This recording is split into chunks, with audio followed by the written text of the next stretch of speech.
Hi guys, welcome to CAD Expert Training Institute. நம்ம இன்னைக்கு பார்க்க போகிற டாபிக் என்னென்னா CSS பொசிஷன்ஸ்.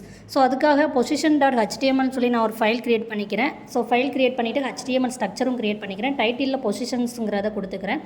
நெக்ஸ்ட்டு ஃபஸ்ட் நம்ம CSSல என்னென்ன பொசிஷன்ஸ் இருக்குங்கிறத லிஸ்ட் பண்ணிடுறேன். அது static, relative, absolute, fixed and sticky. First நம்ம இன்றைக்கி பார்க்க போகிற ரெண்டு பொசிஷன் என்னென்னு பார்த்தீங்கன்னா ஸ்டாட்டிக் அண்ட் ரிலேட்டிவ். ஸோ அதுக்கான கண்டென்ட் க்ரியேட் பண்ணுறதுக்காக பாடி டேக்குள்ளே H1 டேக்கில் நான் வந்து கண்டென்ட் எல்லாம் க்ரியேட் பண்ணிக்கிறேன். க்ரியேட் பண்ணி முடிச்சதுக்கப்புறமா ஹெட் டேக்குள்ளே இன்டர்னலாக CSS அப்ளை பண்ண போகிறேன். ஸோ ஸ்டைல் டேக்குள்ளே இதுக்கான தேவையான செப்பரேட்டான கிளாஸும் க்ரியேட் பண்ணிவிட்டு அந்த கிளாஸ் நேமை எடுத்து கொண்டு போய் நான் இன்டர்னல் CSSல அதுக்கான பார்டரும் பொசிஷனும் அப்ளை பண்ணிக்கிறேன். பார்டர் ஏன் அப்ளை பண்ணுறேன் அப்படின்னா நம்ம ஈஸியாக அந்த பொசிஷன்ஸ் வந்து எங்கே வந்து மூவ் ஆகுதுங்கிறத ஐடென்டிஃபை பண்ணுறதுக்காக நான் பார்டர் வந்து அப்ளை பண்ணிக்கிறேன். நான் ஸ்டைலில் வந்து இப்போ வந்து டேகில் வந்து நான் எல்லா கிளாஸும் நான் அப்ளை பண்ணிவிட்டு இந்த கிளாஸ் நேமை எடுத்து கொண்டு போய் நான் ஸ்டைல் டேகுக்குள்ளே நான் வந்து அதுக்கான ப்ராப்பர்ட்டிஸ் வந்து அப்ளை பண்ண போகிறேன். ஸோ பண்ணி முடிச்சதுக்கப்புறமா ஸ்டாட்டிக் வந்து ஸ்டாட்டிக் பொசிஷனும் ரிலேட்டிவ் பொசிஷனும் நான் அப்ளை பண்ணிக்கிறேன். அப்ளை பண்ணிவிட்டு இப்போ நான் வந்து அவுட்புட் செக் பண்ணி பார்த்தேன் அப்படின்னா எனக்கு எந்த சேஞ்சஸும் நடக்கலை.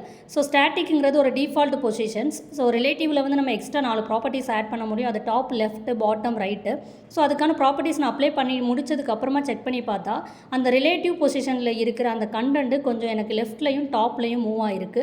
பட் இதே ப்ராப்பர்ட்டியை நான் எடுத்துக்கொண்டு போய் ஸ்டாட்டிக்கில் போட்டேன் அப்படின்னா எனக்கு மூவ் ஆகலை. பிகாஸ் ஸ்டாட்டிக்ங்கிறது வந்து ஒரு டிஃபால்ட் பொசிஷன். இது எங்கேயுமே நம்மளால் மூவ் பண்ண முடியாது. ஸோ ரிமைனிங் இருக்கிற பொசிஷன்ஸை நம்ம நெக்ஸ்ட் வீடியோவில் பார்க்கலாம். தேங்க்யூ ஃபார் வாட்சிங்.